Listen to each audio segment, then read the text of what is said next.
مریم نواز نے آج chief secretary Punjab سے بھی میٹنگ کی، دوسری میٹنگ تھی ان کی، اور صوبے کی صورتحال پر ان کو بریفنگ دی گئی۔ بیوروکریسی کی مریم نواز کے انتخاب سے قبل ہی ملاقاتیں واضح کر رہی ہیں کہ آئندہ وزیر اعلیٰ پنجاب مریم نواز ہونے جا رہی ہیں۔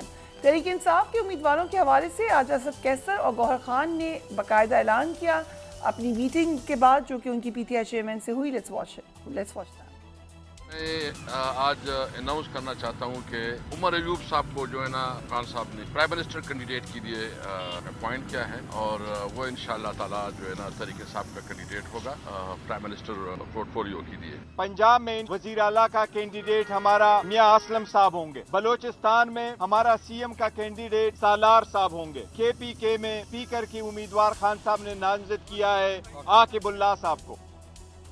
کچھ دن پہلے ہمارے پروگرام میں تھے عمر ایوب، انہوں نے بڑے کانفیڈنٹلی کہا تھا کہ وہ حکومت بنانے جا رہے ہیں۔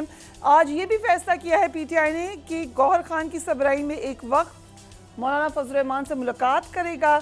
دوسری طرف مولانا فضل الرحمان انٹرویو پہ انٹرویو دے رہے ہیں اور ایسی باتیں کر رہے ہیں جن کا لگ رہا ہے کہ فائدہ پی ٹی آئی کو پہنچنے جا رہا ہے۔ آج ابھی تھوڑی دیر پہلے انہوں نے ندیم ملک صاحب کو جو انٹرویو دیا، اس میں کچھ انکشافات بہت اہم ہیں، اس پہ بھی بات کریں گے۔ ہمارے ساتھ علی محمد خان صاحب موجود ہیں۔ Thank you so much for joining اس علی محمد خان۔ یہ جو میٹنگ کے حوالے سے بتائیں کہ کیا بات چیت ہو سکتی ہے مولانا فضل الرحمان سے آپ لوگوں کی؟ بہت شکریہ۔ بسم اللہ الرحمن الرحیم۔ اللہم صلی وسلم مبارک علی سیدنا محمد وعلی آل محمد۔ ابھی پارلیمنٹری پارٹی کی میٹنگ میں بیرسٹر گوہر بھی تھے اور اسد کیسر صاحب، تو وہ پھر اب انہوں نے بتایا کہ خان صاحب نے ان کو اجازت دی ہے۔ اسد کیسر صاحب نے بتایا کہ وہ پارٹی سے جو ہے تحریک انصاف انگیج کرے، تو اس سلسلے میں مولانا صاحب سے آج ملاقات ہے۔ بیسیکلی تو مین ایشو یہی ہے جو دھاندلی ہوئی ہے، اور جو فارم 45 کا مسئلہ ہے اور جس طریقے سے مینڈیٹ چوری ہوا ہے، تو اس پہ ہی بنیادی نقطہ تو یہی ہے۔ مولانا فضل الرحمان پی ڈی ایم کو ہیڈ کرتے تھے، جو وی او این سی پیش کی گئی، اس نے آپ کی گورنمنٹ ریموو کی، اس پہ آپ لوگوں کا ایک موقف رہا ہے۔ آج انہوں نے ایک سٹیٹمنٹ دیا ہے اس حوالے سے، بڑی خطرناک۔ لیٹس واچ ہم۔ علی محمد خان صاحب، اس پہ ایک رائے یہ بھی ہے کہ کیونکہ وہ لوگ آپ کو سپورٹ کرتے رہے تھے اور انہوں نے کہا اب ہم سپورٹ نہیں کر رہے، اس وجہ سے وی O N C I, but مولانا کچھ اور بات کرتے ہوئے نظر آ رہے ہیں، آپ کو کیا لگ رہا ہے؟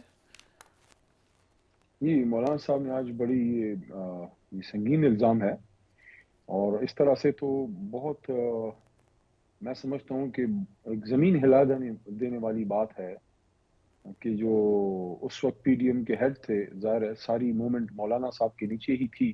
ایک تو بہت بڑا سوال یہ ہے کہ مولانا اب تک خاموش کیوں تھے؟ میں تو اس کو مجرمانہ خاموشی کہوں گا کہ اگر ایسا کچھ تھا تو کوئی بھی محب وطن پاکستانی اس کو اپنے دل کے قریب نہ رکھے، بلکہ بتائے اگر ایسا کچھ ہے۔ بیلنس کی باتیں تو بڑی ہوتی ہیں، اور یہ ماضی کا ہمارا ایک تلخ باب ضرور ہے، لیکن اس طرح سے کھلم کھلا آج تک میرے خیال میں کسی نے ایلیگیشن نہیں لگائی، تو اگر لگائی ہے میرے کہ خیال میں آپ کو بالکل اس کی آگاہی نہیں ہے کہ نیگوسیشنز میں، بات چیت میں اس وقت کی اسٹیبلشمنٹ شامل تھی؟ کم از کم مجھے تو بالکل نہیں، حالانکہ میں پارلیمنٹری افیئرز کا وزیر رہا، لیکن مولانا صاحب نے جو یہ بات کی ہے، میرے خیال میں ہمارے ادارے کو اب آ کے اس پہ اپنی وضاحت ضرور دینی چاہیے کہ یہ بات تو بہت زیادہ یعنی کہ مائنڈ بٹ جو بلوئنگ ہے مذاکرات ہو کہ رہے تھے فواد چودھری کے، پرویز خٹک صاحب کے، شاہ محمود قریشی کے، اسد عمر کے، وہ کس سے ہو رہے تھے؟ دیکھیں، مذاکرات تو وقتاً فوقتاً سیاستدانوں کے ہوتے ہی ہیں، وہ جاتے ہیں بات بھی کرتے ہیں، چونکہ حکومتی وزیر تھے تو حکومتی وزیر کا اپنے ادارے کے کسی شخص سے ملنا تو سمجھ میں آتا ہے، لیکن ادارے کی کسی ذمہ دار آدمی کا، وہ بھی ٹاپ موسٹ پوزیشن پہ، اور کسی کو یہ کہنا ہے کہ آپ عدم اعتماد نہ، اگر یہ بات صحیح ہے جو مولانا صاحب کہہ رہے ہیں تو یہ بہت بڑی بہت بڑا علی انکشاف ہے۔ صاحب، آصف زرداری صاحب نے یہ بات بتائی اور اس کو بعد میں انڈورس کیا گیا کہ ہمارے پاس یہ میسج بھجوایا اس وقت کے پرائم منسٹر نے کہ آپ وی او این سی واپس لے لیں اور ہم الیکشنز کال کر دیتے ہیں، اور یہ میسج بھی انہوں نے جنرل باجوہ کے تھرو بھجوایا۔ اس کی مجھے انفارمیشن نہیں ہے، کبھی کابینہ میں خان صاحب نے اس کا ذکر یا کلوز سرکٹ میٹنگ میں کبھی تو اس طرح سے نہیں ہوا، لیکن میں اسی مولانا صاحب کی بات پہ دوبارہ آؤں گا کہ جو انہوں نے آج بات کی ہے، بعثت پاکستانی، بعثت سیاسی ورکر، بہت زیادہ ہم سب کے لیے لمحہ فکریہ ہے، اور ایسا نہیں ہونا چاہیے اگر ایسا ہوا ہے، کیونکہ اس کے تو آئینی طور پہ بڑے سنگین ریپرکشنز ہوں گے شخصیت کے لیے جن کا نام لیا گیا ہے. تو بہت ہی یہ میں سمجھتا ہوں کہ ہوش ربا انکشافات تو مولانا صاحب کر رہے ہیں اگر یہ صحیح ہے تو. آپ کے خیال سے ان کو ثابت کرنا پڑے گا؟ انہوں نے کہا میں پیچھے ہٹ جاتا لیکن پھر مجھ پہ الزام لگتا. انہوں نے یہ نہیں کہا کہ میں پیچھے ہٹ جاتا، بٹ امپلائی کیا کہ میں اس میں شامل ہوا کیونکہ پھر مجھے کہا جاتا کہ آپ بچا رہے ہیں بانی چیئرمین پی ٹی آئی کو. دیکھیں، as a Pakistani, as a staunch democrat, as a constitutionalist, I strongly believe کہ ہر ادارے کا اور ہر جو جمہوری نظام ہے، جو ہمارے دفاعی ادارے ہیں، جو ہماری جوڈیشری ہے، سب کے اپنے پیرامیٹرز بڑے کلیئر ہیں. کسی بھی صورت میں کسی بھی منتخب حکومت کے خلاف عدم اعتماد میں کسی غیر سیاسی شخصیت کا ہونا یا ان کی ڈائریکشن کسی بھی صورت میں قابل قبول نہ ہے، نہ ہونی چاہیے، نہ ہم سیاستدانوں کو ہے، نہ ہمارے ادارے کو ہونی چاہیے. تو مولانا صاحب نے جو یہ بات کی ہے، اس کی اب میں سمجھتا ہوں تحقیقات ضرور ہونی چاہیے، اور اس کے اثرات سائفر کیس بھی پڑیں گے. سائفر کیس ہی پورا اڑ گیا اس بات کے ساتھ. تو میرے خیال کیسے میں اڑ مولانا گیا؟ صاحب کو یہ کس سے؟ اس میں تو آپ کا موقف ہی کچھ اور تھا. دیکھیے، وہاں جو تحریک انصاف کا جو موقف ہے وہ تو یہی ہے نا کہ باہر سے ایک مداخلت کی بات ہوئی، لیکن وہ تو ایک مداخلت کی ایشو پہ ہمارا ایک سٹینڈ ہے کہ باہر کے ممالک کو ہمارے ملک میں اندرونی مداخلت نہیں کرنی سو چاہیے. اس میں تو اب لیکن لگ رہا ہے کہ مولانا یہ صاحب تو اندرونی مداخلت تھی. اگر مولانا کو ہم سمجھیں کہ ہی از ٹیلنگ دا ٹروتھ، پھر اس میں امریکہ کا تو کوئی ذکر نہیں ہے. نہیں، ان کا جو سائفر کا ایشو ہے وہ تو پہلے تو سائفر سے لوگ انکاری تھے نا.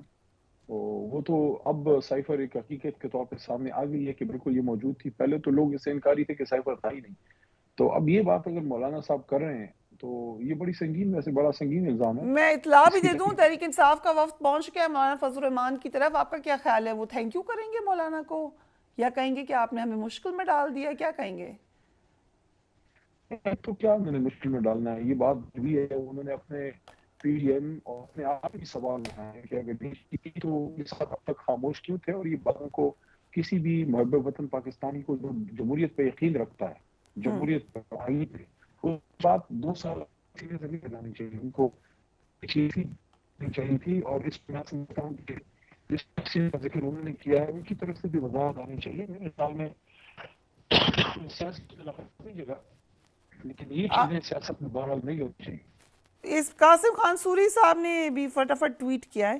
ان کو لگتا ہے کہ ان کی جو معاملہ تھا اس کے اوپر بھی شاید اس کا اثر پڑے گا. اور بھی بڑی انٹرسٹنگ باتیں کی مولانا فضل الرحمان نے. انہوں نے کہا کہ افواہ ہے کہ میاں صاحب کو لاہور کی سیٹ دی گئی. Let's watch that. کل بھی مولانا فضل الرحمان نے جب پریس کانفرنس کی تو انہوں نے ذکر کیا پی ایم ایل این کے ایک لیڈر کا جو کہ ان کے مطابق سو رہے تھے. ان کو جگا کے بتایا گیا کہ آپ جیت چکے ہیں، اگرچہ وہ سمجھ رہے تھے کہ وہ ہار گئے ہیں. بہت ساری انفارمیشن دے رہے ہیں مولانا فضل الرحمان رائٹ ناؤ، پبلکلی دے رہے ہیں.